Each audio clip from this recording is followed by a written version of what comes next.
bonjour à tous, j'espère que tout le monde va bien. Je vais continuer l'étude du catéchisme de Spirago.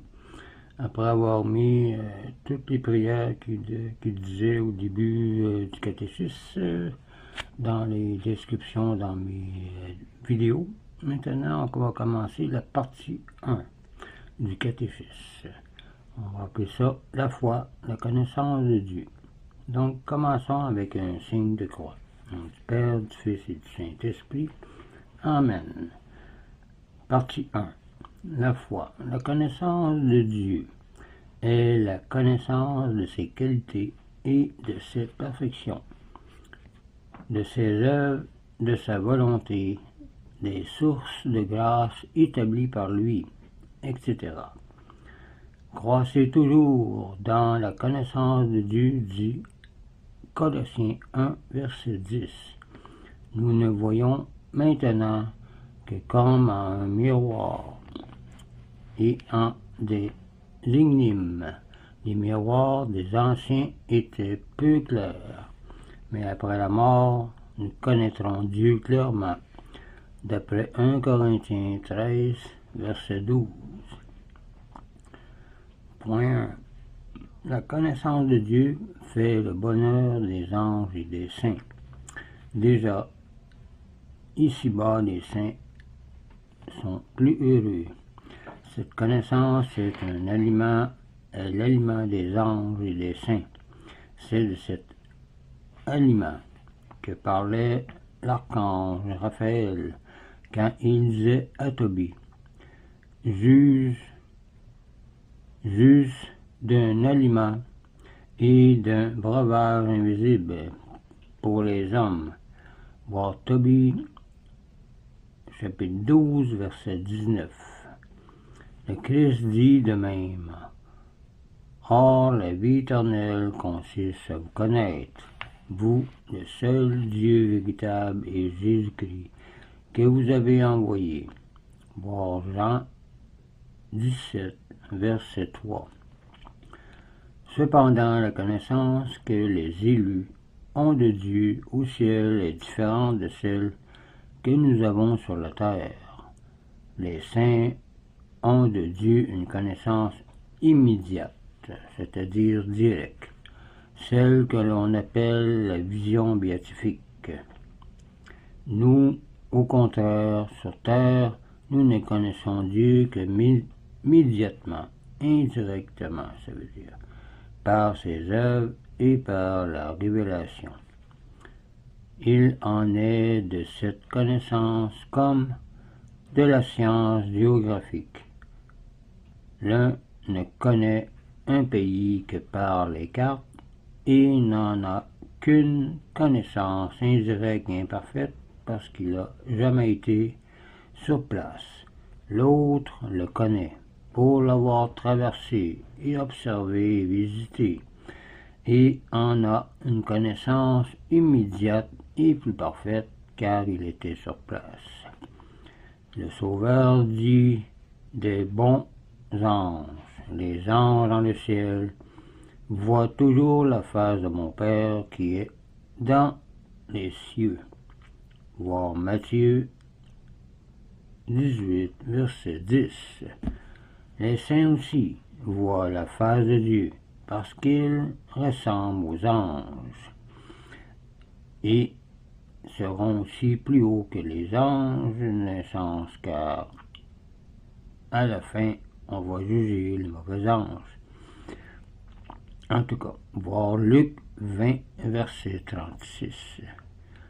Point 2. La connaissance de Dieu est très importante, car sans elle, il n'y a sur terre ni bonheur, ni véritable honnêteté. Sans connaissance de Dieu, pas de bonheur ici-bas. Elle est en effet la nourriture de notre âme. Et si cette nourriture fait défaut, l'âme est tourmentée par la faim. L'homme ou la femme est mécontente si la paix intérieure manque. Tous les biens de la terre, richesse, santé etc. ne peuvent jamais nous procurer la joie, disait saint Grégoire de Nice. Peu d'hommes et de femmes, hélas, se préoccupent de cette nourriture qui reste pour la vie éternelle. Ils n'ont de souci que pour la nourriture qui rassasie seulement un moment. Voir Jean 6, verset 27 jusqu'à 50. L'homme ne connaît pas Dieu. L'homme qui ne connaît pas Dieu ou la femme est un aveugle. Est un aveugle qui a le pas mal assuré, tombe et se heurte souvent sur beaucoup de choses, se sent très malheureux, n'a aucun plaisir à la vie. Tel est l'homme et la femme sans Dieu. Il ne voit pas son but, tombe d'un péché dans l'autre, n'a aucune consolation dans la vie, ni aucune espérance à la mort. Celui qui n'a pas la science de Dieu est un ignorant, alors même qu'il serait le plus grand savant du monde, disait Marie Latasse. Malheureux l'homme et la femme qui sait tout, mais ne vous connaît pas, vous, ô mon Dieu, disait saint Augustin. Malheureux surtout parce que le contentement lui fait défaut. Qu'ouest lui-même cet homme s'il se reconnaît dans ses conversations avec son ami Eckermann, qu'en 75 ans il n'avait pas éprouvé 4 semaines de vrai bien-être. Il comparait sa vie entière à un rocher qu'il faut toujours rouler en avant sur une pente. Or, d'où provenait le mécontentement d'un tel homme? Sans connaissance de Dieu, pas de véritable contentement et d'honnêteté. On a été fait pour Dieu, disait l'Évangile. Un champ non labouré ne peut pas produire de bons fruits. Et une personne qui n'a pas la science de Dieu ne peut pas non plus faire des bonnes actions. Cette ignorance est la cause de la plupart des péchés. Pourquoi tant de serments faux ou prêtés à la légère? Pourquoi ne prie-t-on pas? Ne fréquente-t-on pas les offices? Néglige-t-on les sacrements? Pourquoi cette classe passionnée de l'or, des honneurs, des plaisirs sensuels, où l'on foule aux pieds si audacieusement les commandements de Dieu qui sont les plus importants et qui peuvent nous apporter la vie éternelle si on les suit avec la grâce de Dieu? Parce que l'on ne connaît pas Dieu. C'est pour cela qu'on n'a pas de contentement intérieur. L'empereur Joseph II, en 1790, se mêlait souvent au peuple sous un déguisement et fut plus d'une fois rudoyé par ses fonctionnaires. Pourquoi? Parce qu'il ne le reconnaissait pas. Sinon, il l'aurait traité autrement. Il en est de même de Dieu. Aussi, le prophète Osée s'écrit-il, parce qu'il n'y a point de connaissance de Dieu sur la terre, les outrages, le mensonge, l'homicide, le larcin, etc., s'y sont répandus comme un déluge. Voir Osée 4, verset 2. Et saint Paul assure que les Juifs n'auraient jamais crucifié Jésus-Christ, le roi de gloire et de l'univers, s'ils l'avaient connu. Voir 1 Corinthiens 2, verset 8. Ô Dieu, la joie de mon âme, si les hommes et les femmes vous connaissaient, ils ne vous offenseraient jamais, disait saint Ignace de Loyola, car ils verraient comment vous êtes bon, selon le psaume 123. L'expérience démontre que la plupart des condamnés dans les prisons ne savent rien de Dieu, la plupart du temps. Quand Frédéric II de Prusse reconnut que la disparition de la connaissance de Dieu avait poursuite une augmentation de la criminalité, il apostropha son ministre en lui disant « Importez-moi de la religion, apprendre et comprendre le catéchisme, qui n'est qu'un résumé de l'évangile de Jésus-Christ, mais non moins important. Sont donc deux choses très importantes. Cependant, la connaissance des vérités religieuses ne constitue pas encore l'honnêteté, car il faut la mettre en pratique, car on peut les connaître et être un homme immoral ou une personne immorale. En fait, de religion, le principal n'est pas la science et la foi, mais l'action et la conduite. Comme c'est marqué dans 1 Jean 3, verset 18, je pense, c'est marqué, il ne faut pas juste parler, mais agir, ici, selon ce qu'on dit. Troisième point.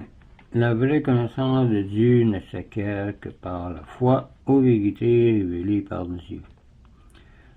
Sans doute, on peut arriver à connaître Dieu par la raison, par les considérations des créatures, comme le disait Romains 1, verset 20. Les cieux racontent sa gloire, selon le psaume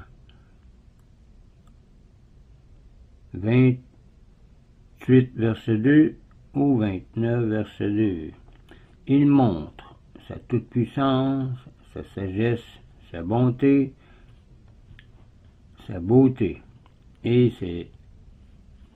son intelligence, mais notre raison est faible, et jamais par elle seule nous n'arriverons à une connaissance exacte et claire de Dieu, mais seulement qu'un aperçu de sa gloire.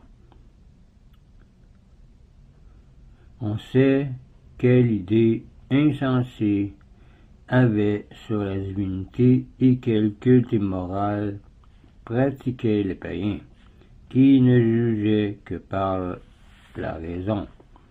Si tant d'objets sur cette terre sont inexplicables pour l'homme, combien plus grand est le danger d'erreur quand il cherche à scruter ce qui est au-dessus du ciel, disait Bellarmine.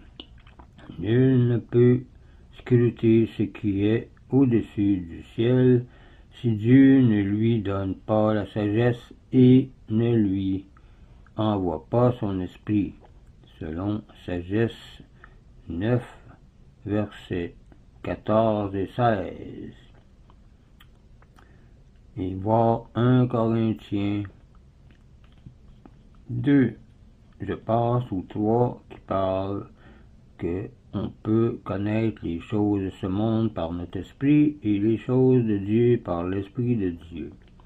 Or, ce secours nous est donné par la foi. Cette foi aux vérités révélées par Dieu nous procure une connaissance exacte et distincte de Dieu. Aussi, saint Augustin dit-il, je crois enfin je crois afin de connaître. Et saint Alcène disait la même chose, mais il disait, plus nous sommes nourris de la foi, plus nous sommes rassasiés d'intelligence de Dieu. La foi est le commencement de toute science supérieure de Dieu. La foi est souvent appelée une lumière divine. Voir 1 Pierre 2, verset 9, et selon le catéchisme romain, qui rayonne dans notre âme. Voir 2 Corinthiens 4, verset 6. De même, en effet, que la lumière, l'éclair traverse les ténèbres, de même la foi pénètre les mystères chrétiens, disait saint Bernard. Comme la lampe éclaire la maison, ainsi la foi éclaire l'âme, disait saint Jean Chrysostome. La foi ressemble à un observatoire sur une montagne. De là, on découvre ce que l'on ne voit pas dans les plaines.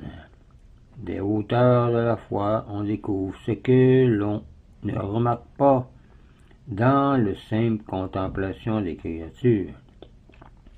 La foi ressemble à un télescope, au moyen duquel on voit ce que l'on ne perçoit pas à l'œil nu. Par la foi, on voit ce qu'on ne reconnaît point par la raison seule.